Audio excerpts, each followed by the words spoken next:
Ассаламағалейкум. Эфирде Қазақстан жаңалықтары, студияда Талғат Үсенбек. Бүгін тамыздың 29-ы сәрсенбінің бас оқиғаларымен таныс болыңыздар.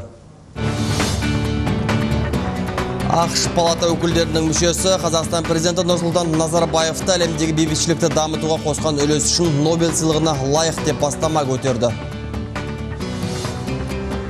Қазақстандағы аптап ыстық бидай көлеміне әсер етуі мүмкін. Солтүстіктегі бидай белдеуі құрғақшылықтың қысымында қалды.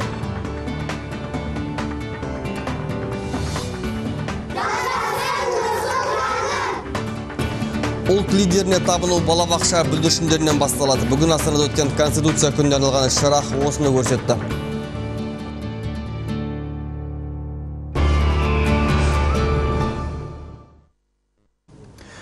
Іле Алатауындағы ұлттық паркте жанып кеткен үйден табылған 6 мәйіттің шамамен аты жөнді анықталды. Бүгін марқұмдардың есімдерін Ішкі істер министрлігі атап шықты. Бірақ түпкілікті мәлімет молекуларлық және геномдық сараптамадан соң ғана белгілі болады.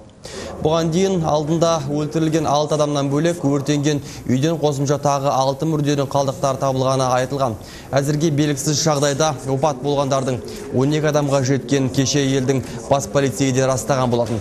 Бүгін министрліктің ресми өкілі мәлімдегендей жуық арада мәселеге нүкте қойылады. Полицейлердің арнайы әрекет жоспары әзірленіп жатыр деп хабарлады Нұрділдә Ораз. Алайда күдіктілердің кім екендігі, қандай шара қолға алынатыны тергеу мүддесіне сәйкес жарияланбайды деді. Әзірге белгілісі соңғы табылған мәйіт марқұмдардың бірінің жұбайы болып шықты. Бесеуінің туыстық және достық жақындықтары болса, бір азамат жұмысшы. Болжамды есімдер келесідей. Жорамал бойынша біз жеке бастарын анықтап отырмыз. Олар Шагин Иван Алексеевич 47 жылғы, Добрянский Василий Юрьевич 58 жылғы, Турищев Дмитрий Петрович 75 жылғы, Турищева Светлана Петровна 73 жылғы, Турищева Виктория Дмитриевна 99 жылғы және Таймурзаев Емберген.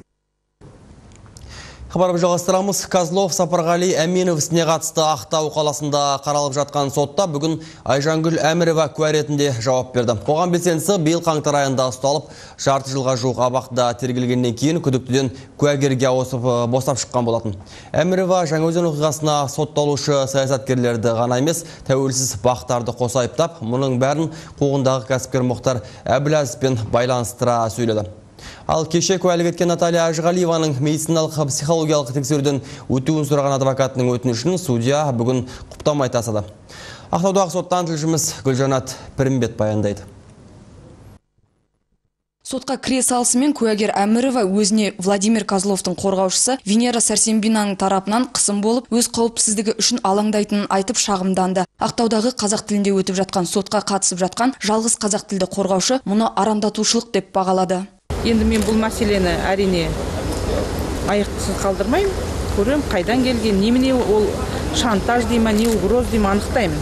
Егер бұл провокация сияқты бір әрекеттер болса, қандай да бір адамдардың арасынан, топтың арасынан, мен де сот тарапына өзімді қорғауға талаптама қоямын. Ереуілге етене араласып, енді куәгерге айналғандардың бәрі сотталушыларды кінәлауды кешеден бастаған еді. Солардың бірі мұнайшылар ереуілінде топ бастап, бейресми жетекшілерінің біріне айналған Наталья Ажғалиева. Ол өз сөзінде оппозиционерлер еңбек дауын ушықтырып, әдейі саясиландырды деп атады. Наталья Ажғалиеваның соттағы сөздері оның ереуіл кезіндегі әрекеттеріне кереғар келді. Бұл әйел мұнайшылардың басын қосып, соңына дейін тұрамыз, бұл шешімді мұнайшылар болып қабылдадық деген еді. Жұмыс берушіні айыптап, аштық жариялап, өзін бензинмен өртеуге әрекеттен ауруханаға да жатып шықты. Әмірова секілді Ажғалиева да қорқыту, үркіту мен арандатуларға қарамастан талаптарынан айнымайтындарын айтқан болатын. Бұл ереуіл емес, стихиялы түрде халықтың өз қалауымен осындай қадамға барды. Мұнда халық өз еріктерімен шықты. Мен бұдан былай да бұрынғы талаптарымды алға тартатын боламын. Себебі бұл саясат емес, біздікі еңбек дауы.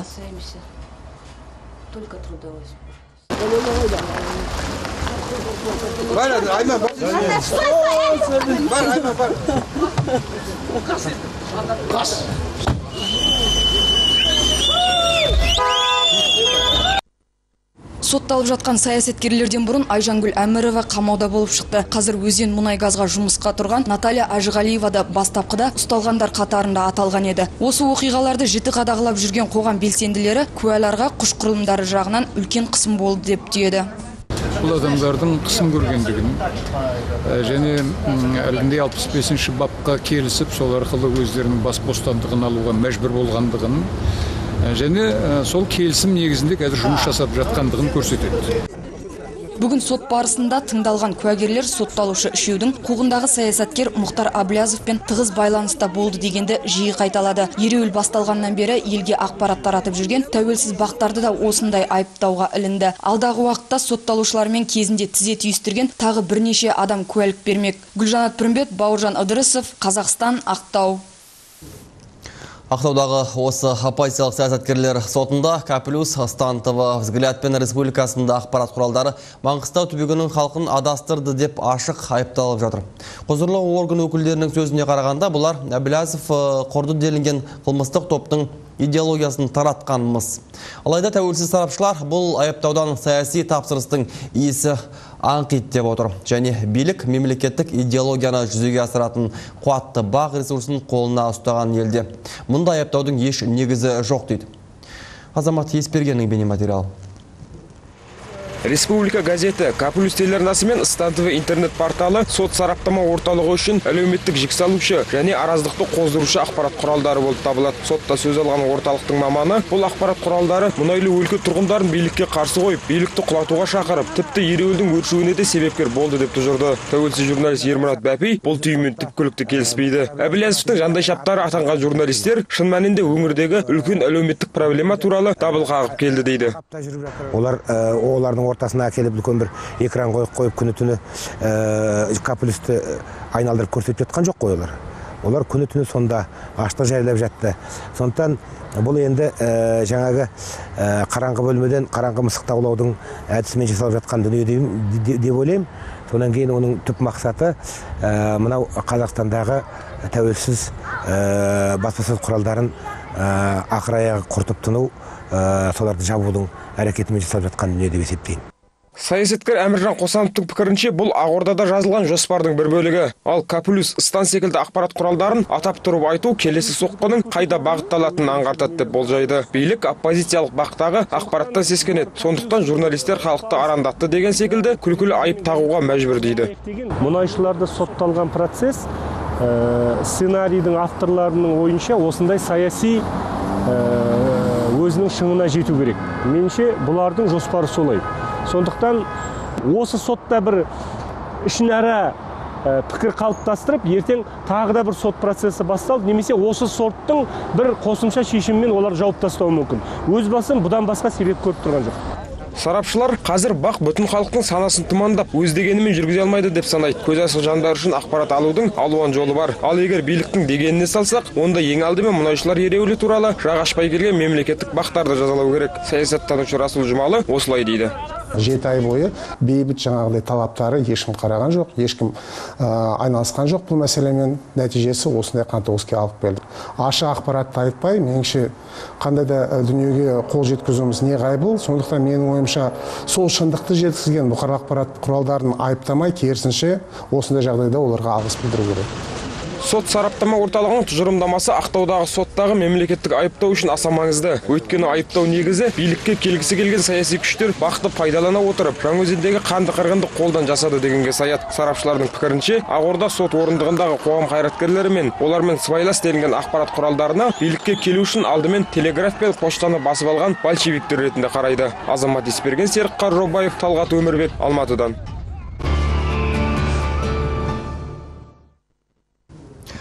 Нұрсұлтан Назарбаев Нобель сыйлығына лайықты тұлға. Маршалл Аралдары парламентінің мұндай бастамасына бүгін ақш палата өкілдерінің мүшесі үн қосты.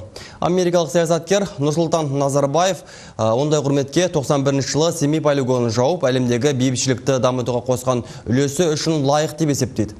Дегенмен елдегі бірқатар сарапшылар бұнымен келіспейді. Мәселен, Қазақстан президенттігіне 2 мәрте экс-кандидат Сәлім Өтен елбасы Семейдегі ядролық сынақтарды тоқтатуға ешқандай үлес қосқан жоқ. Мұндай мәртебелі атақ оған кейін қандай да бір қудалауға түспес үшін керек болуы мүмкін деп топшылап отыр. Нобель сыйлығы және Назарбаев, тілшіміз Нұрбол Қапешевтің бейнематериалында.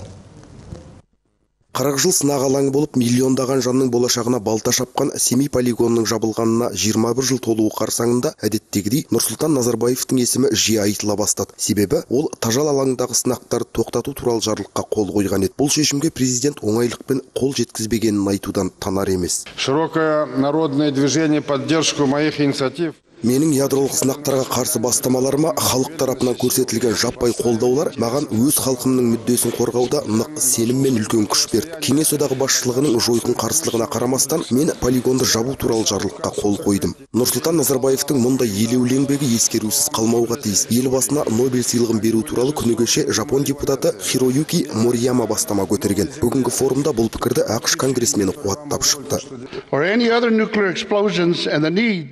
Нобель комитеті бұған дейін сыйлықты ядролық қаруларды дайындаған кісілерге беріп келді. Ал ондай қарудан бас тартып, оны толықтай құртқан тұлғалар әлі марапатталған жоқ. Сондықтан мен де Маршалл аралдары өкілдерін толығымен қолдаймын. Нұрсұлтан Назарбаевтың әлемдегі бейбітшілікті дамытуға қосқан үлесі шексіз. Барлықтарыңызды осы бастамаға қолдау білдіруге шақырамын.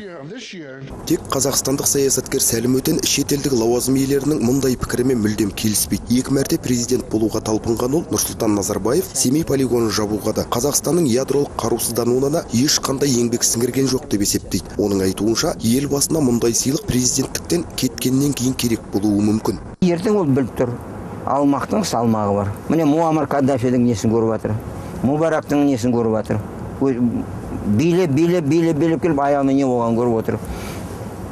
Саддам Хусейнді көріп отыр. Ол да Ражаны ойлап тұр. Егер де мен сол түрліші халықаралық деңгейде атым шықпал шуылы уыл болып қалсам, маған ешкімнің саусағы тие алмайды. Түкірігі жоқ қойды деп тұр. Ол олай емес. Тек ұлт лидерінің пайымы басқа. Бүгін Нұрсұлтан Назарбаев тағы бір тың ұсыныс айтты. Бұл жолы елбасы жұртты ядролық қарудан өз еріктерімен бас тартқан елдерді ынталандыру жағын ойластыруға шақырды. Бұл ретте ядролық сынақтарға қажетті уран қоры жағынан әлемде көш бастап тұрған Қазақстанның ешқандай ынталандырусыз қарайған қару-жарақты тәрк еткенін айта кету керек. Нұрбол Қапешев, Аслан Сапаров, Қазақстан, Астана. Қазақстандағы азаматтық қоғам өкілдері Нобель сыйлығына елде бірден-бір лайықты тұлға деп таныған Болат Атабаев немістің мәртебелі сыйлығына ие болды. Германияның Веймар қаласында мәдени қатынас және неміс тілін дамыту саласындағы ең үлкен сыйлық Гете медалінің иегерлерін ұлықтау рәсімі өтті. Тұңғыш рет Германияның мұндай жоғары мәртебелі сыйлығына қазақстандық режиссер ие болды. Жаңаөзен ісі бойынша тергеу уақытысында бір ай отырып шыққан Атабаевтың Гете сыйлығын алу салтанатынан тілші тарқатады. Гете атындағы сыйлық неміс азаматтық қоғамындағы ең үлкен марапаттың бірі болып саналады. Гете атындағы институттың басшылығымен 58-ші рет тапсырылған атақ бұл жолы Литвадан келген ұстаз Ирена Висайте, боснялық жазушы Джеват Карахасан және қазақстандық режиссер Болат Атабаевқа берілді. Марапаттау рәсімінде қонақтар мен журналистердің назары әсіресе қазақстандық режиссерға көбірек ауды. Өйткені Атабаевтың түрмеден босап шығуына Германияда елеулі септігін тигізді. Жиналғандардың дені режиссерға жылы лебіздерін жеткізіп қалуға тырысып жатты.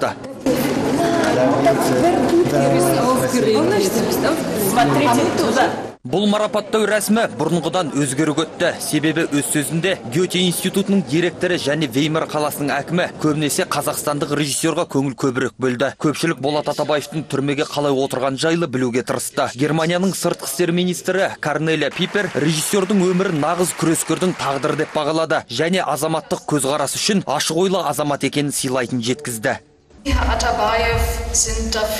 Болат Атабаев 2012 жылы Жаңаөзендегі мұнайшыларды қолдаған үшін сотты болған еді. Бірақ біз білетініміздей, ол қазірде азаматтық ой пікірін ашық айтып, басқа да оппозиция өкілдерін қолдайтынын білдіріп жүр. Ол түрмеден жас журналист Жанболат Мамайдан ерте шықса да, Мамайды қолдап, оның тезірек босап шығуын талап етіп, аштық жариялағаны менің ойымша нағыз ер азаматтың ісі. Ал режиссерге Гете сыйлығын табыстау кезінде бүкіл залдың сілтідей тынуы, содан кейін қошеметтен құлақ тұнуы Атабаевқа деген шынайы ықыластың болу деп бағалаймын. Неміс елінің тәртібі бойынша мұндай болмау тиіс еді, алайда режиссерге деген құрмет әрине қуантады.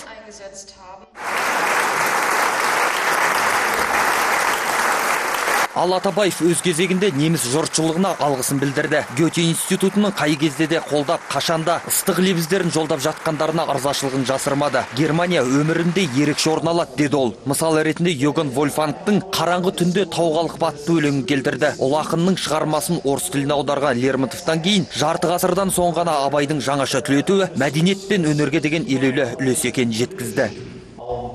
Қараңғы түнде тау қалғып, ұйқыға кетер балбырап, даланы жым-жырт дел салғып, түн басады салбырап. Атабаевты марапаттау рәсімнен кейін бірінші болып құттықтағандар неміс театрының актерлары болды. Дені 80-90 жылдары Атабаевпен бірге Теміртау мен Алматы қалаларында бірге істеген екен. Қазақстандық режиссерді қолдау үшін олар әлемнің түкпір-түкпірінен келіпті. Біз мұнда тағы бас қостық, біз біргеміз, біз Болатқа рахмет айтқымыз келеді. Өткен неше жылдан кездеспеген достарымызбен тағы қауыштық. Қазақ келіп, немістердің басын қосты. Болат в своей благодарственной речи сказал, что Болат өз сөзінде неміс халқынан көп нәрсе үйренгенін айтты. Өз кезегімізде біз де ол кісіден көп нәрсе алдық. Өйткені нағыз күрескердің жолын таңдаған Болат халқының сөзін айтты. Ол кез келген адамның қолынан келе бермейді. Он боролся, мы тоже боролись. Мы протестовали, бушевали. Болатпен кездескен кезінде айттым, егер мен Алматыда болсам, Жаңаөзендегі жағдайда қасына табылар едім деп.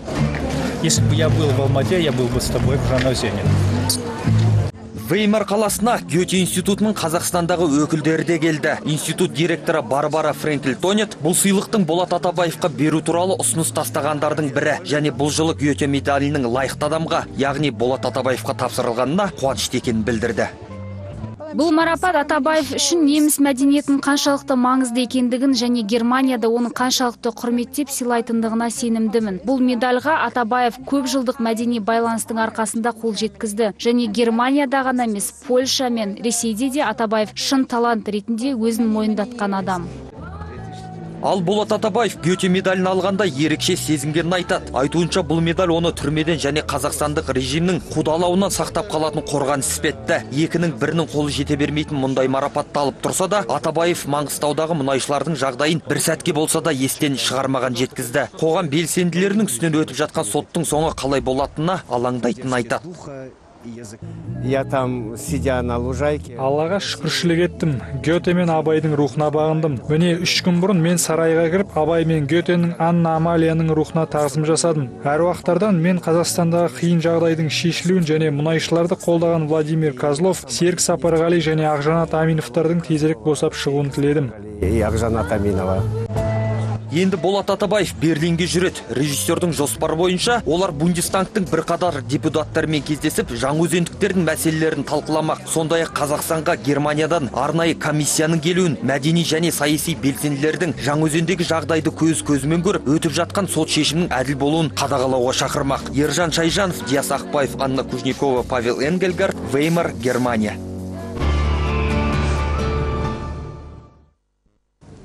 Қазақстандағы аптап ыстық елдің ауыл шаруашылығындағы жалғыз ірі экспорттық көзірі бидай көлеміне әсер етуі мүмкін.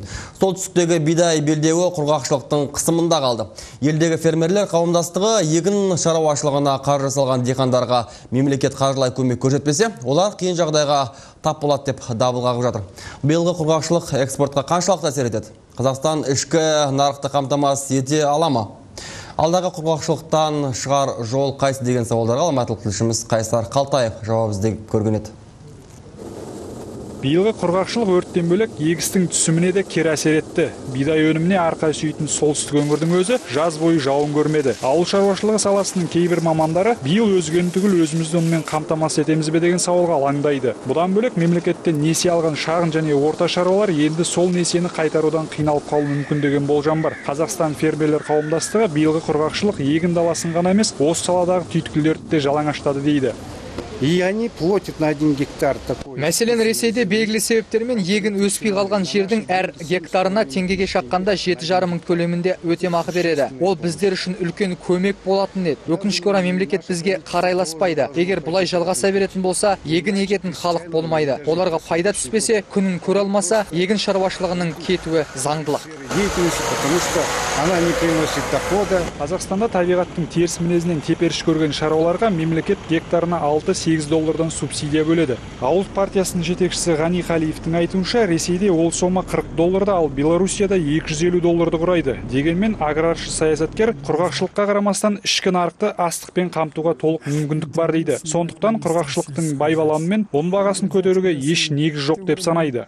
Енді биыл көп алмай 10 миллион тонна егін алатын болсақ, егер өкіметтің жағы олигархтар статта несі бойынша, мәліметі бойынша 8 миллион, 7 миллион, 7,5 миллион тонна асық бар дейді. Сонда 17-18 миллион тонна асық болатын болса, өзіміздің ішкі керегіміз 10 миллион төңірегінде. Демек біз ол нанды ұстап қалатын мүмкіндігіміз бар. Экологтар Қазақстан құрғақшылықтан талай зардап шегуі мүмкін деп болжайды. Олардың есебінше, бұрын 10 жыл сайын келетін құрғақшылық енді қазақ даласын 3 жылда бір басу мүмкін. Шығар жол біреу, солтүстіктегі суарылмайтын бидай белдеулерінде табиғаттың теріс мінезіне төзімді тұқымдар себу керек және егіс алқабының түсімін өсіру қажет. Например, были предложения. Бұдан бұлай құрғақ климатқа бейімделген дәнді дақылдарды егу керек. Мәселен, бидайды жаппай егеміз, ал суды қатты қажет етпейтін қара құмық біздің ауа райында жапшақсы өсетінін ескермейміз. Одан тартылған ұнды Ресейден сатып аламыз. Неге өзімізді қара құмықпен қамтамасыз етпеске? Климату, да, например, гречиху, которая сейчас полностью возится. Қазақ астық сараптама орталығы құрғақшылыққа байланысты республика бойынша бидайдың шығымы орташа деңгейде қалып отыр дейді. Мамандардың болжауынша, Қазақстан биыл 11 миллион тонна көлемінде астық жинауы мүмкін. Бұл көлем ішкі нарықты онымен қамтамасыз етуге еркін жетеді. Тек құрғақшылықтан зардап шеккен шаруалар мемлекеттің қолдауына ие болмаса, олар келесі жылға шығынмен кіруі мүмкін. Қайсар Қалтаев, Александр Платонов, Алматыдан. Қазақстан азаматтарының Конституцияда көрсетілген құқықтары еш қорғалмайды. Қағаз жүзінде бәрі жақсы, ал халықтың талап тілегіне мұң зарына құлақ асып жатқан ешкім жоқ. Осылай деп шешкен қоғам белсенділері бүгін Астанада митинг өткізді. Елордада биліктің рұқсат етуімен 4-ші рет өтіп отырған наразылық жиынында сөз алған саясаткер Зәуреш Патталованың айтуынша, Қазақстанның басты құжаты жеке тұлғалардың мүддесіне орайластырылып жазылған. Осы Конституцияға осы жылдан бері 3 рет өзгеріс енгізілген. Сол өзгерісті біз көрсек, тек қана президент туралы, парламент туралы, үкімет туралы өзгерістер енгізілген, халыққа арнайы өзгеріс болмаған. Ол не себебі? Ол Конституцияның тек қана билікте отырған адамдардың билікте сақталу үшін жасалған өзгерісі деп біз түсінеміз. Митинг ұйымдастырушыларының айтуынша, бүгінде ресми билік басындағылар әлемдегі дамыған елу елдің қатарына енеміз деп жан ашырып жүр. Ал қарапайым халық үй-күйсіз тентіреп, қайыршылық күй кешіп келеді. Сонда ел азаматтарының Конституцияда тайға таңба басқандай көрсетілген құқықтары қайда қалады, дейді Зәуреш Патталова. Бұл ретте наразылар белсенділері осындай әділетсіздіктердің барлығы биліктің бір қолға шоғырлануынан деп есептейді. Қазақстанда парламенттік, президенттік басқару моделіне көшкен дұрыс дейді президенттікке экс-кандидат Мұсағали Дуанбеков. Бүгінгі біздің президентті әбден шаршаттық. Бірінші оқшы министрлерін сайлайды, бірінші әкімдерін сайлайды. Олардың барлығы жаңағы көпшілігін қорғап шығады. Бірінен соң бірі газдан ұсталып жатыр, қамалып жатыр. Сондықтан біз ондай құзырлықты, ондай ауыртпалықты президентке қимаймыз. Ондай ауыртпалықты парламент көтеру керек. Олар саяси партиялардың алдарынан өздерінің жаңағы министрлерін, өздерінің депутаттарын сайлап, сондықтан жалпы халықтың алдында тікелей парламент жауап беру керек. Жалғыз басты бір адам емес. Ата заңмен санаспайтын билік өкілдері шенді орындарында отыруға құқығы жоқ. Осылай деген сарапшылар Конституция күні қарсаңында басты мемлекеттік құжаттың халыққа қаншалықты тиімді екендігін сөз етті. Осымен 17 жыл қатарынан 30 тамыз Конституция күнін тойлау Алматыда басталып кетті. Түрлі іс-шаралар мен жиындар ұйымдастырылып, мемлекеттік қызметкерлерге бір күн демалыс берілді. Алайда бұл датаны мейрам ретінде қабылдамайтындар да жоқ емес. Мәселен, ЖСДП партиясының тең төрағасы Болат Әбілов Конституцияны халықтың мүддесін қорғау үшін емес, суперпрезиденттік басқару формасына негізделген құжат деп есептейтіндігін айтады. Саясаткердің пікірінше, ол құжатқа өзгеріс енгізіп, халықты расында да қорғай алатын шынайы ата заң қалыптастыру керек. Маған ол той емес, мереке емес. Қазақстан тәуелсіздікті алғанда сонда бір демократический конституция бізде болды. Бірақ сосын Назарбаев мырза сол конституция өзгертіп, 95 жылы 30 август айында референдум өткізіп, авторитарный конституцияны қабылдады. Енді сол конституциямен 17 жыл өмір сүріп тұрмыз. Бірақ көріп отырмыз ғой, сол конституция халыққа ештеме берген жоқ. Сол конституция тек қана бір адам үшін, бір адамға бүкіл билікті Қазақстанда қолына берді. Үкіметке қарасақ, парламентке қарасақ, жай экономикалық, әлеуметтік мәселелер бір адам шешеді. Ол не айтады, сол орындалады. Ол дұрыс емес. Дегенмен ата заңды құрастырған адамдардың бірі Сұлтан Сартаев Конституцияға өзгеріс қажет деп ойламайды. Заңгердің айтуынша, аталмыш заң халық үшін жасалынған. Тек билік басындағылар оны қоғам игілігі үшін пайдаланса дейді. Сартаев мырза бүгінде Конституцияны білмейтін билік өкілдерінің бар екендігін алға тартады. Атын атап түсін түстемегенмен заңгер ол шенеуніктерге ата заңмен танысып, әрбір тармағына үңілуге кеңес берді. Осылайша Конституцияны білмейтіндердің ел басқаруға құқығы жоқ екендігін ескертіп айтты. Дәл бүгінгі күні мен бірде-бір өзгерісті көріп отырғаным жоқ. Пока Конституция өзінің рөлін атқарып келе жатыр, пока бұл Конституция біздің игілігімізге қызмет істеп жатыр. Сондықтан мен дәл бүгінгі күні мынадай өзгеріс енгізу керек, мынадай өзгеріс енгізу керек деп әпербақандық жасағым жоқ. Егер қазіргі билік Конституциямен санаспаса, ол орында отыра алмайды. Мәселе мынада, мүмкін ол кісінің санаспай жүрген байқамай да қалған болуы мүмкін біреулер.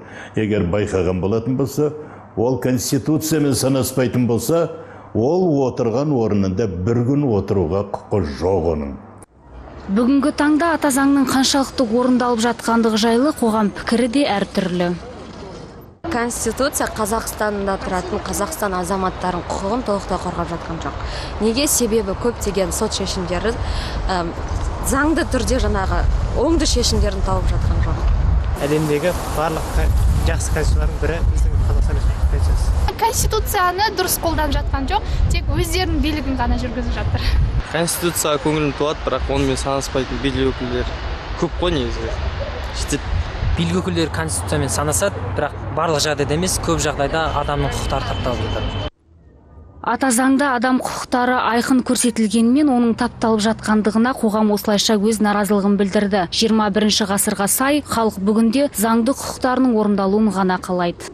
Салтанат Ниязбек, Константин Федяев, Қазақстан, Алматы. Бұл уақытта ертеңгі Конституция күнін қазақстандықтар әр жерде тойлауды бастап та кетті. Бүгін Алматы қаласында да осындай мерекелік думан өткенді.